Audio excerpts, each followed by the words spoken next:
Bien, vamos a continuar entonces, como estábamos viendo ayer, los parámetros laboratoriales van a ser sumamente importantes porque nos van a orientar de qué forma se va a ir procediendo, se van a ir realizando algunos manejos en estos pacientitos. Entonces, si bien pues estos son los parámetros que más usamos como referencia, existen varias clasificaciones y algunas variaciones entre unos y otros que nos pueden orientar a algunos elementos como, por ejemplo, el grado de riesgo que implican los valores que está manejando el paciente, pues clasifican entre riesgo bajo, riesgo moderado y riesgo severo. Pero en realidad son los laboratorios los que nos van a orientar a las decisiones terapéuticas que vayamos a analizar. Entonces, fíjense, acá tenemos una lista de hipertrigliceridemias primarias, que son todos trastornos genéticos que traen como complicación o como efecto adverso importante, diríamos, las alteraciones que vamos a observar en el paciente. Y obviamente estas, primero que no vamos a poder hacer el diagnóstico genético, porque en nuestro medio por lo menos no tenemos las pruebas específicas para realizar lo que vamos a encontrar son alteraciones en el perfil lipídico del paciente. Así que el diagnóstico de si es una diabetes lipoproteinemia, una apolipoproteinemia B familiar, etcétera, va a quedar siempre en interrogante, a no ser que de alguna forma podamos realizar los estudios específicos. Pero en todas estas el común denominador es que existe un perfil lipídico alterado. De la misma forma, cuando hablamos de enfermedades genéticas que puedan afectar los niveles de HDL, tenemos, por ejemplo, la enfermedad de Tangier, la deficiencia de L-CAT, que es la acetiltransferasa L-citincolesterol, las hipoalfa lipoproteinemias familiares, que en general en todas estas condiciones, el común denominador, como decíamos, son alteraciones del perfil lipídico. Difícilmente vamos a poder hacer el diagnóstico específico solamente con el perfil lipídico y en general esa es la herramienta que más a mano tenemos, por decirlo así. Entonces, no tiene gran relevancia esto en nuestro medio porque en todos los casos, las decisiones terapéuticas, las decisiones de cómo vamos a hacer el tratamiento a estos pacientes van a estar en relación directa a los parámetros laboratoriales que tengan, ¿sí? Entonces, aunque no hagamos o no digamos si es una enfermedad de Tangier o si es una diabetes lipoproteinemia, el manejo y el abordaje terapéutico va a estar en relación a cuánto tiene de triglicéridos, cuánto tiene de HDLs, cuánto tiene de colesterol, y en base a eso es que vamos a hacer los estudios pertinentes.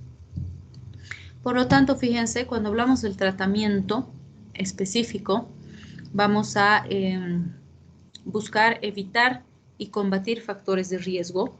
Y en este primer punto, los dos elementos fundamentales son la dieta y la actividad física. Vale decir, en este punto, los elementos importantes que vamos a analizar en el paciente van a estar en relación a poder analizar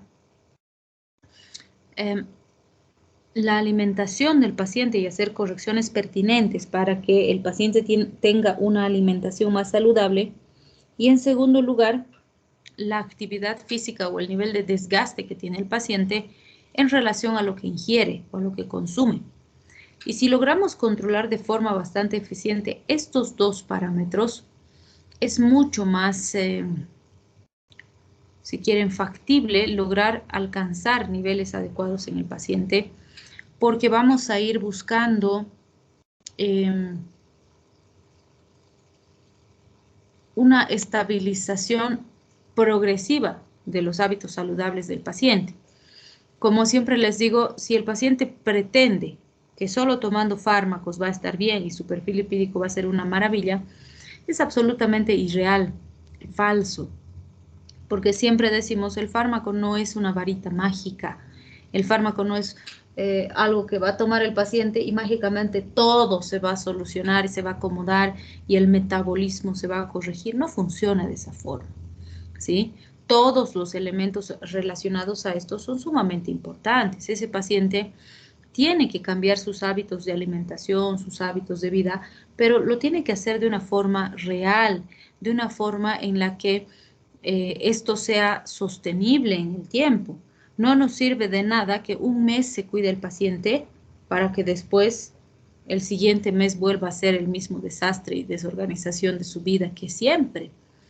Porque si pasa eso, va a fracasar la terapia, ¿sí? Entonces, por un lado esos cambios tienen que ser realmente unos cambios de hábitos del paciente. Y en segundo lugar, tenemos que tener claro también que el tratamiento con hipolipemiantes no es un tratamiento de una semana, ¿sí? No vamos a pretender que con una semana de darle estatinas o de darle fibratos al paciente, el paciente va a estar perfecto en un mes. No, no va a pasar, ¿sí? Vamos a necesitar hacer el tratamiento varios meses hasta lograr estabilizar los niveles. Y si después de esto el paciente no mantiene estas medidas, estos hábitos saludables, no modifica por ejemplo, su actividad física, su forma de comer, etcétera, va a volver a caer. O sea, no se genera inmunidad, por decirlo así. No es que, pero el año pasado ya hice tratamiento para mi dislipidemia. No, porque eso va a seguir recurriendo, va a seguir alterándose el metabolismo si seguimos haciendo lo que siempre hacíamos, ¿sí? Si sigo comiendo desordenado, si sigo con poca actividad física, si sigo sin cambios importantes en mis hábitos saludables, no puedo esperar un cambio real en mis parámetros laboratoriales, ¿sí? Y obviamente esto a largo plazo tiene más repercusiones, así que hay que analizar en cada caso todos estos elementos. Porque fíjense, los grupos de fármacos que vamos a utilizar básicamente son los mismos. Puedo usar niacina, inhibidores de reductasa, fibratos, ezetimibe, resinas, que vamos a ir viendo, ¿sí? Dependiendo de los parámetros alterados, vamos a decidir cuál es el mejor fármaco que nos puede servir para estabilizar al paciente. Pero en todos los casos, tiene que ir acompañado el fármaco de dieta y ejercicio. Si no, va a fracasar, ¿sí? Bien, entonces, si analizamos patologías que pueden traernos como alteración elevaciones de triglicéridos y de colesterol, aquí tenemos dos grandes listas de situaciones en las que puede no haber un trastorno de base en el metabolismo lipídico y más bien de forma secundaria a otra enfermedad, el paciente desarrollará alteraciones de su perfil lipídico, ¿sí? Por ejemplo, fíjense, las hipertrigliceridemias son comunes en pacientes diabéticos, pacientes que ingieren alcohol con mucha intensidad o mucha frecuencia, mixedema, acromegalia, el uso de isotretinoína, etcétera, etcétera, ¿sí? Y muchas de estas condiciones son transitorias, muchas otras son permanentes. Por ejemplo, si hablamos de una diabetes mellitus, en general decimos que esta no se cura.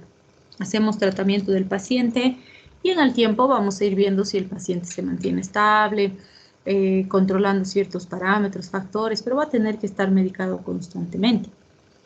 Evidentemente, cuando veamos diabetes, vamos a hablar que sí, desde hace algunos años se habla de algunas medidas, entre comillas, curativas para diabetes, pero no es la norma.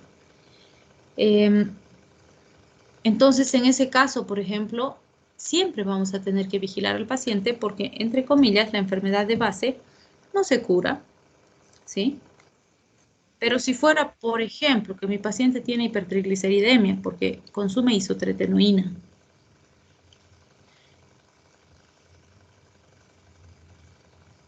y bueno, está recibiendo isotretinoína para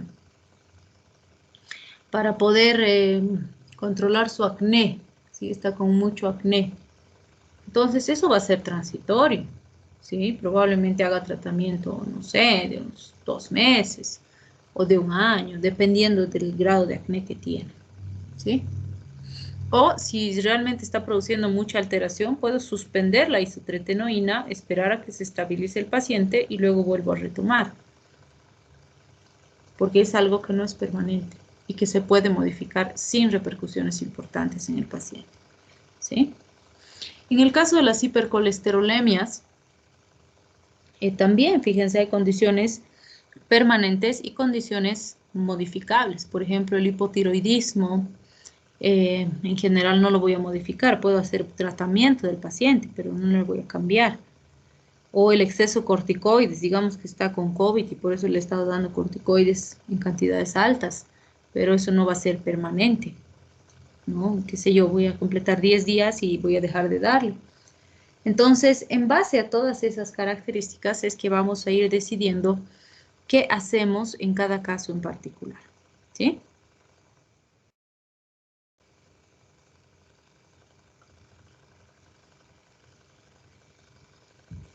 Bien, entonces es así que decimos que la primera medida en todo paciente que encontramos con dislipidemia es la dietoterapia, ¿sí?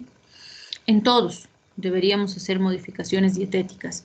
Obviamente, dependiendo del paciente, en algunos casos estas modificaciones serán leves y en otros casos serán drásticas. Pero en todas las terapias, la dietoterapia debe acompañar el tratamiento, estemos o no usando fármacos.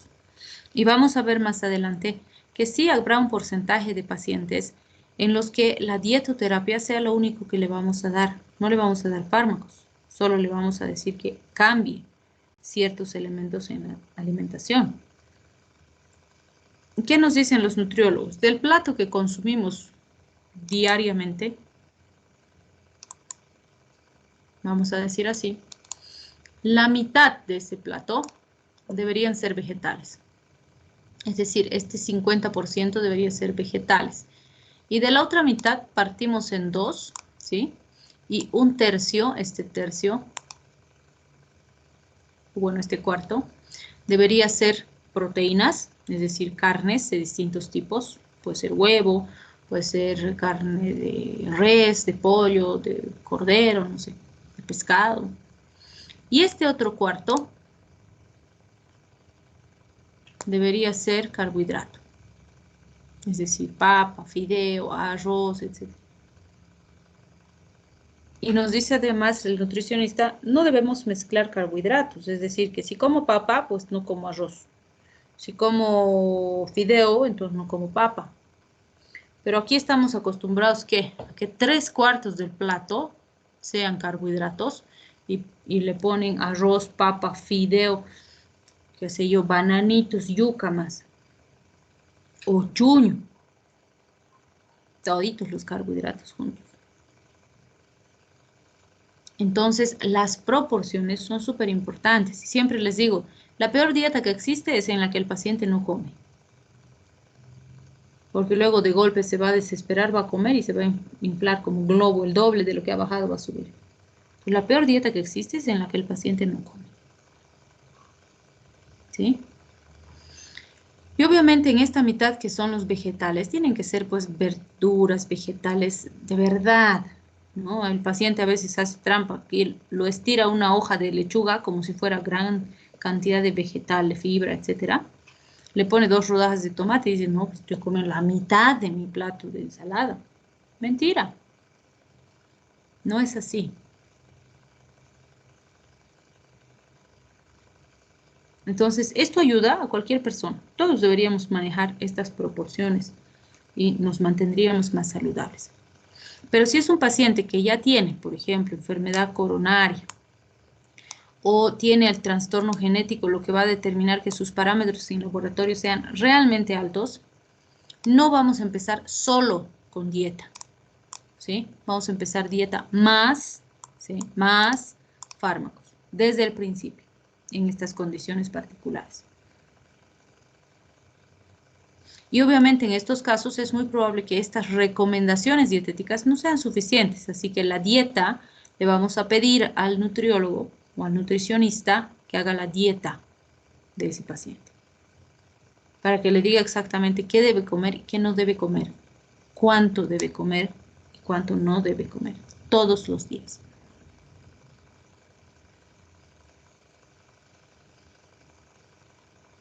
También debemos recordar que los niveles altos de LDLs van a estar relacionados al consumo de colesterol, grasas trans, grasas saturadas.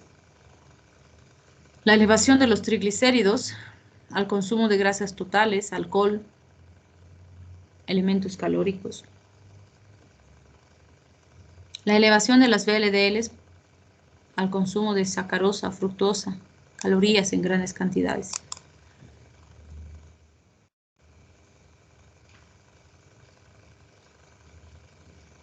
Entonces, fíjense, cuando hablamos de esta dieta que estamos mencionando, hacemos algunas restricciones generales, donde decimos la ingestión total de calorías provenientes de las grasas deberían estar entre el 20 al 25% del consumo diario. Las grasas saturadas debían ser menos del 8%, el colesterol menos de 200 miligramos por día.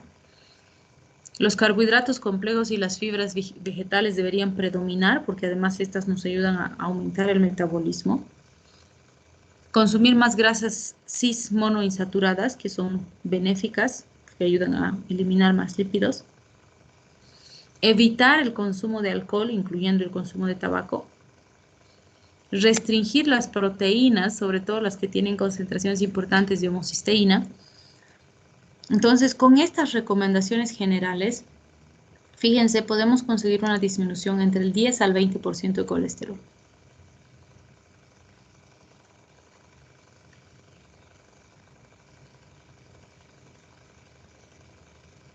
Y fíjense, en ninguno estoy diciendo 0 calorías, 0 grasas, 0 colesterol, no. Porque 0 no es saludable. Recuerden que les decía, no hay colesterol malo. Cada uno cumple su función. Se convierten en negativos cuando están fuera de su rango. El colesterol lo necesito para la síntesis de mis membranas celulares, de vitaminas, de hormonas. Las grasas las necesitamos para la formación de elementos lipídicos, vainas de mielina, protección de tejidos, termorregulación. O sea, no es que la grasa es mala.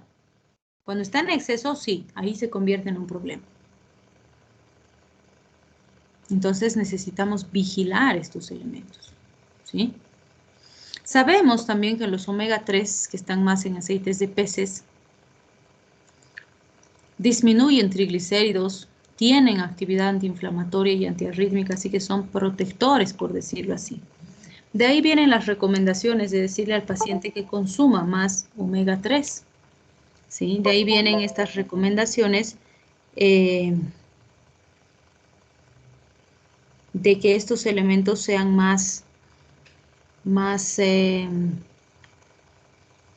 estén más presentes si quieren en la dieta o que el paciente los reciba como suplementos. Tenemos varios preparados ahora que se ha aumentado tanto la industria y el manejo de estos suplementos y otras cosas. También tenemos varios preparados de omega, ¿no? Que ayudan, sirven como factores de protecciones.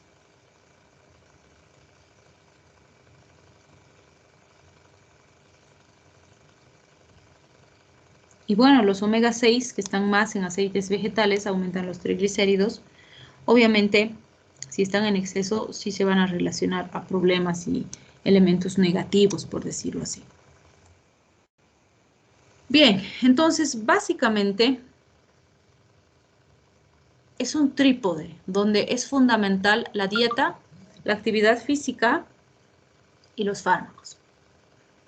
Y en general en las enfermedades metabólicas van a ver que es sumamente importante estos otros dos elementos. Si pretendemos que el fármaco solo corrija los problemas, nos estamos equivocando y además tarde o temprano va a fracasar la terapia. Tenemos que lograr que el paciente cambie sus hábitos, que mejore sus hábitos alimenticios, su actividad física, su nivel de desgaste. Otra vez les digo, no que no coma, no matarlo de hambre a nuestro paciente. No, no es dejar de comer, es aprender a comer correctamente. ¿Sí? Bien, entonces vamos a empezar con los fármacos que pueden ser útiles en estos pacientes. Y en realidad en todos los casos son los mismos fármacos, solo que habrá que decidir con criterio cuál usamos en qué caso, es decir, qué fármaco le damos a cada paciente o qué asociación de fármacos le damos a cada paciente en base a su perfil laboratorial y sus características específicas, ¿sí? Entonces, uno de los grupos más importantes es el de los inhibidores competitivos de la reductasa HMG-CoA, conocidos también como fármacos estatínicos, ¿sí? Entonces, cuando hablamos de estos estatínicos, ¿qué decimos? Estos podríamos decir son los que más se han utilizado en la terapéutica y los que más se han conocido. Aquí está la simvastatina, atorvastatina, rosuvastatina, que se han utilizado bastante, ¿sí? En lo que varían entre uno y otro fármaco es sus vidas medias principalmente, ¿no? Se recomienda la administración vespertina como dosis única. Y bueno, la administración vespertina hace referencia a que le vamos a dar al paciente en la noche, al final de la tarde, por decirlo así, ¿sí? Y la razón de esto es que si recordamos el metabolismo del colesterol, pues sabemos que el colesterol se sintetiza de noche. Entonces el objetivo es que el fármaco esté en su mayor concentración al momento que se está realizando esta síntesis de colesterol y ahí pues vamos a tener mejor resultado terapéutico, ¿sí? Con excepción de los de vida media larga que se pueden dar más temprano, por decirlo así. Tienen efecto de primer paso, la excreción biliar es entre el 40 al 75% y la excreción renal alrededor del 20%.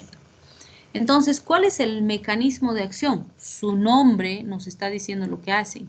Inhiben la HMG-CoA reductasa. Es decir, si nos remontamos al metabolismo del colesterol, sabemos que a partir de la hidroximetilglutaril coenzima A se sintetiza colesterol. La enzima que cataliza este paso es la hidroximetilglutaril coenzima A reductasa. Entonces, si nosotros bloqueamos a la reductasa, ¿qué conseguimos? Evitar la síntesis de colesterol. Ese es el mecanismo básico de la estatina. El nombre nos dice inhibidores competitivos de la hidroximetilglutaril coenzima A reductasa, ¿sí?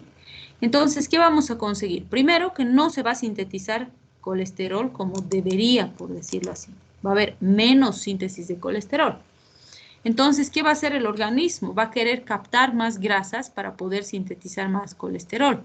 Entonces, va a aumentar la expresión de receptores de LDL a nivel hepático, de modo que capte estos elementos de la periferia y se pueda producir una síntesis de ese colesterol, ¿sí?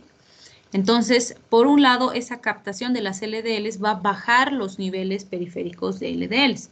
Por otro lado, el bloqueo de la enzima va a producir menos síntesis de colesterol, así los niveles van a ir bajando a nivel sistémico. También tenemos una disminución de la producción de triglicéridos y un aumento de las HDLs, pero estos dos efectos, como dice entre paréntesis, son leves, son mínimos. Vale decir que si el problema de mi paciente es una elevación intensa de los triglicéridos, no puedo pretender que con una estatina la voy a corregir. Si mi paciente tiene una disminución muy marcada de HDLs y las quiero subir, las estatinas no van a ser suficientes para subir de forma considerable esos niveles, ¿sí? Entonces debo considerar estos elementos. Por otro lado, algunos libros los separan a los fármacos de este grupo en los de primera generación, que son los primeros que han salido y por lo tanto los que más se han usado en primera instancia, donde está la simvastatina, pravastatina, que son las que más se han usado, ¿no? Y en las de segunda generación estarían las que han salido posteriormente, que tienen características de mayor seguridad, diríamos, pero son bastante parecidas, donde está rosuvastatina, atorvastatina, y podríamos enfatizar que rosuvastatina es una de las que más se está usando en estas últimas temporadas. Entonces, fíjense las dosis, ¿no? De 20 a 80, de 20 a 40, de 10 a 80. Entonces, siempre les digo, cuando hablen de estatinas, si dicen 20, no se van a equivocar. Por ejemplo, Si le doy 20 miligramos de lovastatina, está bien, está dentro de mi rango. ¿Puedo darle más? Sí, pero si digo 20, estoy bien. Si le quiero dar simvastatina, le doy 20. Estoy bien, mi rango es de 10 a 80 y la dosis más usada pues, suele ser 20. Pravastatina, si le doy 20, estoy bien, estoy con la mínima, pero estoy dentro del rango. Si le doy rosuvastatina 20, sigo estando bien porque es de 10 a 40. Atorvastatina, de 10 a 80.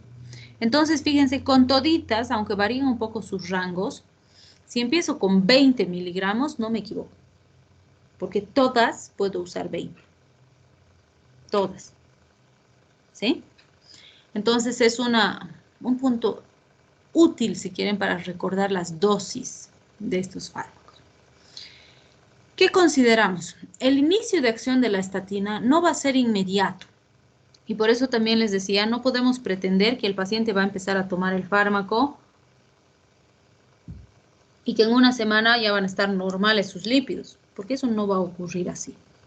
¿Sí? Entonces son elementos importantes que necesitamos considerar. ¿Sí?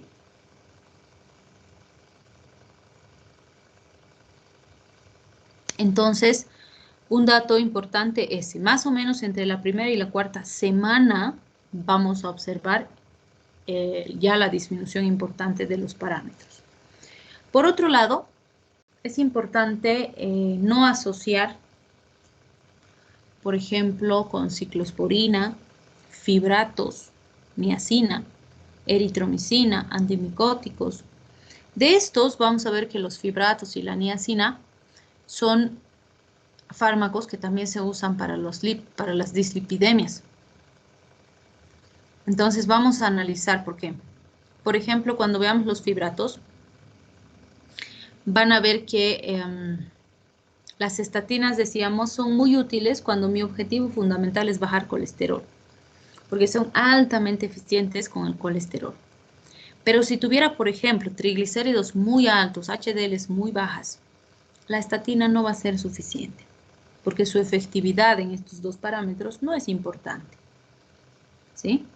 Entonces, necesitamos analizar estos elementos. Ahora, un punto importante que vamos a considerar es que, como les decía, existe la tentación de querer asociar estatinas con fibratos. Porque, ¿qué dice el médico no muy experimentado? Entonces dice, pero la estatina me va a bajar bien el colesterol y el fibrato me baja bien los triglicéridos y me sube las HDLs. Entonces, como los tres elementos están comprometidos, si le doy los dos, estatina y fibrato juntos, entonces estoy cubriendo las tres cosas. Maravilloso. ¿Qué quieren asociar? No, no se recomienda asociar con fibratos la estatina porque los efectos adversos, sobre todo los relacionados al daño muscular, se potencializan demasiado. Entonces, no se recomienda asociarlos. Solamente se podrán asociar cuando realmente no tenemos ninguna mejor alternativa y no estamos logrando alcanzar los niveles deseados. O sea, en situaciones excepcionales, pero sabiendo que el daño va a estar ahí. ¿Sí? Entonces, fíjense, ¿cuándo usamos estatinas? En enfermedades vasculares ateroscleróticas, tanto en la prevención primaria como secundaria, en síndromes coronarios agudos, en pacientes con hipercolesterolemias familiares, incluso en niños, ya sea solita la estatina o asociada a resinas o a acetimib, que suelen ser grupos con los que se suele asociar bastante las estatinas. Entonces, fíjense, por ejemplo, en los efectos adversos. El primero es súper común, elevación de las transaminasas. Son hepatotóxicos y podemos aprovechar ahora para decir que todos los fármacos usados para tratar dislipidemias son hepatotóxicos, así que algo que debemos hacer es siempre vigilar el hígado del paciente. Además, recordando que en todos los casos vamos a usar por periodos largos de tiempo el fármaco. No vamos a usar 1 o 2 semanitas, como estamos diciendo. En general vamos a usar meses, ¿sí? Entonces son elementos importantes que debemos considerar. Por otro lado, si el paciente ya tuviera daño hepático previo, tenía cirrosis, hepatopatía, alguna situación especial, el riesgo es más alto, entonces hay que vigilar más estrictamente al hígado. Otro parámetro de laboratorio que tenemos que vigilar constantemente en estos pacientes es la CK, es decir, la creatinsinasa, ¿sí? ¿Y por qué vigilamos la creatinsinasa? Porque la elevación de esta nos orienta a que se está produciendo miositis, daño muscular, que además puede acompañarse a mioglobinuria, insuficiencia renal, debilidad muscular, entre otras. Entonces, ¿qué es importante considerar en estas situaciones? Cuando hablamos de estas situaciones importantes, no podemos pretender que son fármacos seguros o que el paciente no se va a producir o no se va a lesionar. Tenemos que vigilar. La única forma de identificar la lesión a tiempo es vigilancia, ¿sí? Y justamente uno de los elementos que más se potencia cuando asociamos estatina con fibrato es la lesión muscular. Y esta es la razón por la cual no se recomienda la asociación de estatina y fibrato. Cuando hablamos de la interferencia con las P450, lo que vamos a observar es que cualquier otro fármaco que utilice ampliamente las P450 se va a afectar de forma importante, ¿sí? Así que, otra vez, vigilancia. Y está contraindicado durante el embarazo y la lactancia. Así que no se debe usar en esas situaciones específicamente. Sí se han descrito algunas interacciones peligrosas, es decir, en las que ya se ha documentado que el daño es importante y por lo tanto no se deben realizar estas asociaciones.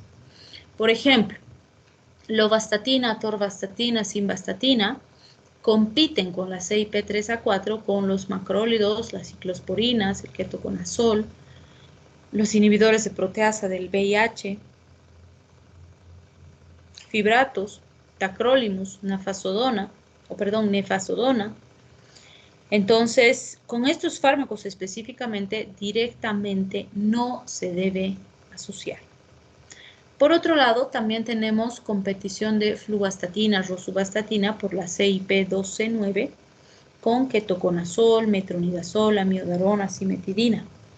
Entonces, estas son asociaciones que ya está descrito que son peligrosas y no se deben realizar. Bien, otro grupo sumamente importante es el de los fibratos, también conocidos como derivados de ácido fíbrico. Las más conocidas y las más usadas son el gemfibrosil y el fenofibrato. En el caso del gemfibrosil, vamos a ver que la absorción es intestinal, se une a proteínas de forma importante y tiene circulación enterohepática. La eliminación renal es del 70%, la vida media de 1.5 horas y mejora su absorción con las comidas. Entonces, estos son los fármacos que le decimos al paciente que primero debe comer y luego recién tomar el fármaco. Ahí el resultado es más adecuado, ¿sí? En el caso del fenofibrato, vamos a ver que este produce una hidrólisis a nivel intestinal, o sufre, si quieren, una hidrólisis a nivel intestinal. La vida media es hasta de 20 horas, la excreción urinaria es del 60% y en las heces hasta el 25%, y va a mejorar su absorción con las comidas. Entonces, fíjense, el gemfibrosil, que es uno de los que se usa más de este grupo, viene en comprimidos de 600 y de 900. Entonces, es común que se dé 600 por día o 900 por día, aunque se puede dar 1200 por día también, y se recomienda como máximo no pasar los 1500. Aunque lo más común, como les decía, es usar entre 600 y 900. En cambio, el fenofibrato se usa desde 67 hasta 200 miligramos día, aunque lo más común es usar 105 o 200 miligramos día, que así vienen los comprimidos. Y este fenofibrato, bueno, en realidad ambos, todos los fibratos en realidad, ¿qué van a hacer? Van a actuar como agonistas de receptores activados por el inductor y la proliferación de los peroxisomas alfa. Que siempre les digo, no se estresen tanto con el mecanismo, porque lo que hacen es unirse a esos receptores y estimularlos. Y al hacer esto, lo que consiguen es disminuir la secreción de VLDLs, aumentar la acción de la lipoproteína lipasa y aumentar la concentración de las HDLs.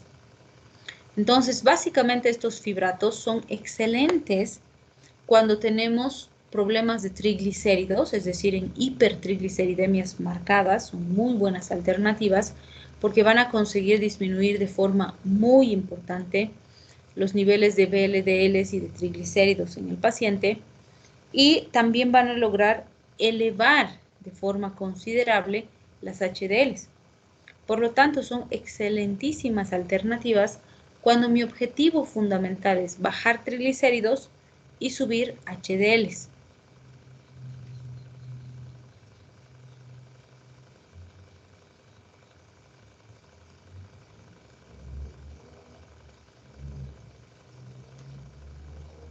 Entonces, por eso decíamos, en aquellas condiciones en las que las estatinas, por ejemplo, no resultan ser una buena alternativa, estos son excelentes, ¿sí? Y ahí pues vamos a tener una muy buena respuesta. Cuando hablamos de sus efectos adversos, fíjense, puede haber elevación de las aminotransferasas y de las fosfatasas hepáticas, siguen siendo hepatotóxicos, reacciones alérgicas, reacciones gastrointestinales, se potencian con los cumarínicos, así que no se debe asociar.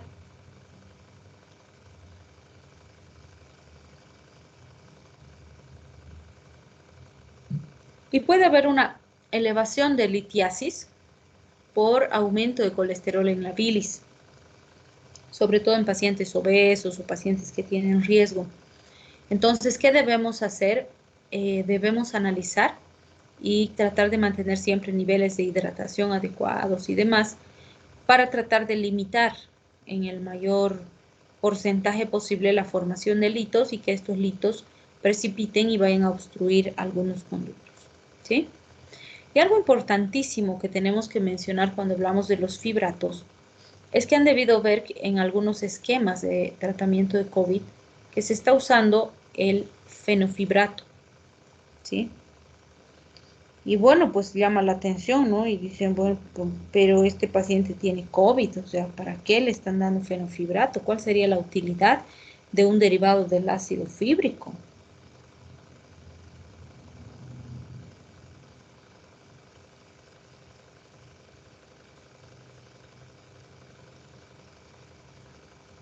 Entonces, la razón por la que se está usando el ácido fíbrico es que de la misma forma que la ivermectina, la nitazoxanida, la hidroxicloroquina, la citromicina, etcétera, existen antecedentes in vitro que han demostrado que el fenofibrato podría disminuir la capacidad de replicación viral. Y al disminuir la capacidad de replicación del virus, entonces disminuir la carga viral y por lo tanto darle un mejor pronóstico al paciente. Entonces, por esa razón se está usando. Hay estudios interesantes que han salido en algunos lugares y algunos que sugieren, por ejemplo, que la efectividad sería mayor si se usa en las primeras fases del tratamiento, es decir, en la fase inicial de la enfermedad, porque el lograr disminuir ahí la producción de virus logra disminuir potencialmente la carga viral y darle un mejor pronóstico al paciente, mejorando sus probabilidades de supervivencia, ¿sí? Bien, por otro lado tenemos a las resinas que se ligan a los ácidos biliares.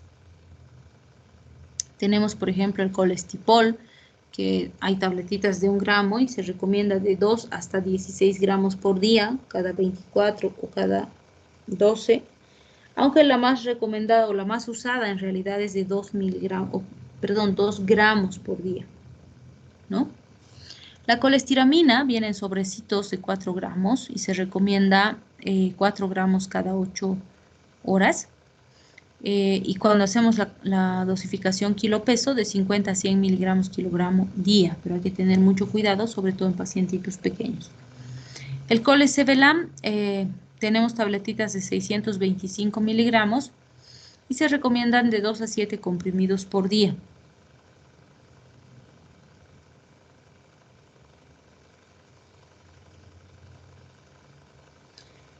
Entonces, depende mucho de cómo se está usando o en qué situación se está utilizando, ¿sí? Son insolubles al agua, por eso son, fíjense, resinas. Mejoran su absorción con las comidas, por eso se recomienda usar antes de las comidas. Y si se está usando otros fármacos, se recomienda que se espacien los periodos, que 1 hora antes y 4 horas después no se ingiera, no se consuma ningún otro fármaco para evitar cualquier tipo de interferencia importante. Es útil en jóvenes y en niños, justamente porque al absorberse muy poquito y quedar en la luz intestinal, los efectos sistémicos son mínimos, así que es bastante seguro para usar en distintos grupos etarios. Entonces, ¿qué es lo que hacen? Se van a unir a los ácidos biliares. De esta forma van a evitar su reabsorción a nivel del intestino y eso implica que aumente la síntesis de ácidos biliares a partir del colesterol, gastando, por decirlo así, el colesterol, y de esa forma logrando estabilizar los niveles plasmáticos y además aumenta el número de receptores de LDLs. Vale decir, la bilis y los ácidos biliares con el colesterol se secretan hacia el intestino y normalmente hay una recirculación enterohepática, es decir, que un porcentaje queda en el intestino y un porcentaje se reabsorbe. Y ese porcentaje que se reabsorbe sirve para formar nuevamente los ácidos biliares. Entonces, ¿qué se hace? Como bloqueamos este paso, entonces no se reabsorbe, por lo tanto se tiene que usar más colesterol para formar nuevos ácidos biliares y eso va a hacer que los niveles de colesterol bajen. ¿Qué genera esto? Que el hígado exprese más receptores de LDLs y jale LDLs del plasma para poder cubrir esta vía sintética. Entonces, el resultado final es una disminución de las concentraciones de LDLs a nivel plasmático con un aumento de las HDLs, aunque este segundo es mínimo o es muy poco importante, por decirlo así. Entonces, ¿en qué situaciones se ha utilizado? En hipercolesterolemias primarias por defecto de receptores, en colestasis y en situaciones donde la concentración de LDLs por digitálicos y prurito que suele asociarse es frecuente. ¿Qué efectos adversos pueden producirnos? Estreñimientos, diarreas, meteorismo, pirosis. Se ha visto hiperprotrombinemia, aunque es rara, relacionada a deficiencia de vitamina K. Entonces, si se reconoce y se suplementa a tiempo, pues no hay grandes problemas. También se ha descrito sequedad de piel, litiasis vesiculares en obesos, así que hay que tener cuidado sobre todo con el aporte de volumen a los obesos. Y también se ha visto interferencia con otros fármacos, así que hay que tener cuidado con las asociaciones. Dentro de los inhibidores de la absorción de esteroles también tenemos al ezetimibe.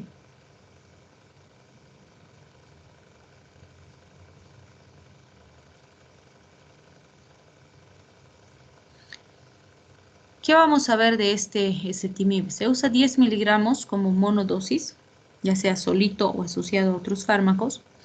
Inhibe la absorción intestinal de colesterol. Aumenta la absorción con fibratos, pero no se los debe asociar porque empeora el riesgo de toxicidad. Disminuye la absorción de resinas, así que tampoco se asocia a resinas. Sí se sinergiza con inhibidores de la reductasa, es decir, se sinergiza con estatinas, por eso una buena combinación con estatinas es el ezetimibe. Y no se debe usar durante el embarazo ni la lactancia, ni en pacientes que tienen hepatopatías en periodos inferiores a 10 años. ¿Qué es lo que vamos a conseguir con estos? Bloquear el transportador de NPC1L1 de los esteroles en el borde en cepillo, vale decir, bloqueamos el ribete.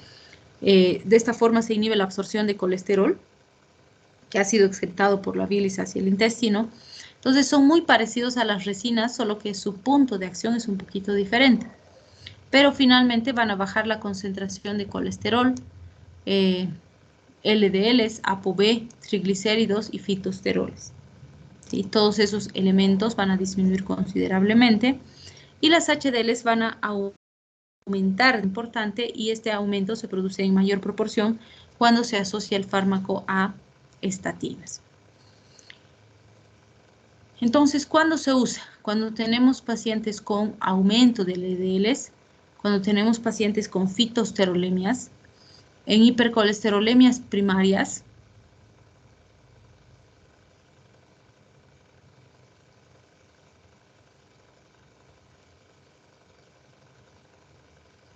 y en casos en los que tenemos, por ejemplo, hipercolesterolemias familiares o homocigóticas, donde en general los laboratorios suelen estar muy alterados y eso es lo que nos orienta un poco al diagnóstico.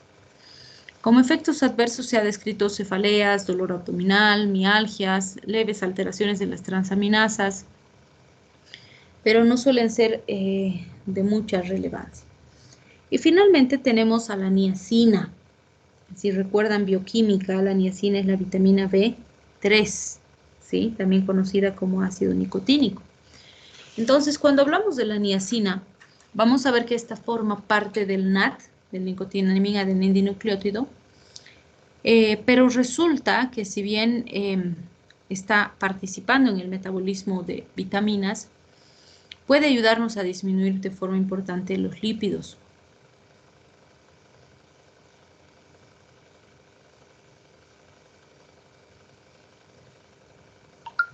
Y bueno, vamos a ver que la excreción urinaria en primera instancia va a ser como metabolitos y no se debe usar en niños, sobre todo porque pueden haber más complicaciones y hay que tener mucho cuidado si el paciente tiene insuficiencia renal o es alcohólico. Entonces, fíjense, la niacina se usa 500 miligramos al día como dosis inicial y se va ajustando cada 5 o cada 8 semanas el tratamiento. Y se recomienda llegar hasta niveles de 1 hasta 2 gramos. Entonces, si vemos estas cantidades, llama la atención porque si recordamos bioquímica, los requerimientos basales de niacina, de esta vitamina, están alrededor de 12, 15 miligramos por día.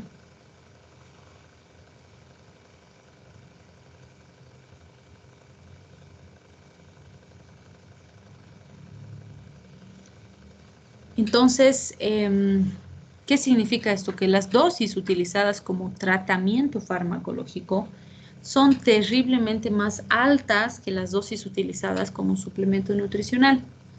Y esa es una de las razones por las cuales no se usa niacina como fármaco de primera elección.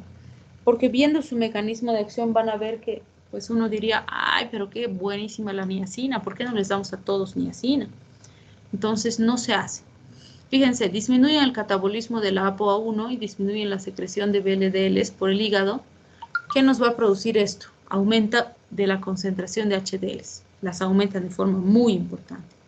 Inhibición de la lipasa intracelular en tejido adiposo, lo que disminuye la concentración de lipoproteínas A, disminuye la concentración de LDLs y de triglicéridos. Por lo tanto, ¿qué tenemos aquí? Disminución de básicamente todos los parámetros que vamos a ir observando, ¿sí? Y también disminuyen los ácidos grasos libres. Por eso les decía, también es tentador usar niacina, porque bueno, con la niacina vamos a bloquear básicamente todo el metabolismo lipídico, afectando de forma muy importante a todos los parámetros lipídicos, ¿sí? Bajamos, o bueno, subimos las HDLs en condiciones en las que están muy bajas. Bajamos las VLDLs, LDLs y LPAs en condiciones en las que están muy altas. Podemos usar en hipercolesterolemias, en lipemias mixtas para bajar los triglicéridos, en hiperlipoproteinemias, diabetalipoproteinemias. O sea, básicamente afecta todo el perfil lipídico, ¿sí? Pero la razón por la que no se usa como fármaco de primera elección es que para obtener ese efecto sobre el perfil lipídico necesitamos que se utilicen en cantidades muy altas, ¿sí? Y en cantidades así de altas, la cantidad de efectos adversos es alta, es muy importante. Se puede producir rubicundez, erupciones cutáneas, sequedad de piel y mucosas, acantosis nígricas, trastornos gastrointestinales, elevación de las transaminasas, disminución de la tolerancia a la glucosa, hiperuricemia, visión borrosa, arritmias auriculares, potencia a los antihipertensivos, miositis, rhabdomiólisis. Entonces, fíjense, los efectos adversos también son muchísimos. Y es por esta razón que se ha determinado que no se justifica usarlos como fármacos de primera elección porque los riesgos de efectos adversos son muy altos. Entonces, habrá que analizar bien riesgo-beneficio para determinar cuándo se usa y cuándo no se usa. ¿Sí? Bien, entonces con esto habríamos concluido lo que corresponde al temario del final. Lo único que faltaría sería determinar, que eso lo vamos a hacer, voy a pensar el fin de semana y les voy a avisar el lunes, qué elementos más vamos a reforzar del primer inicial. No va a ser todito porque es demasiado. Entonces voy a seleccionar qué es importante que reforcemos y pues les voy a decir específicamente qué elementos más vamos a reforzar. ¿Ya?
Bien, entonces hoy les llamo listita y vamos a quedar ahí. ¿Sí? André Nicolás. Presente, doc.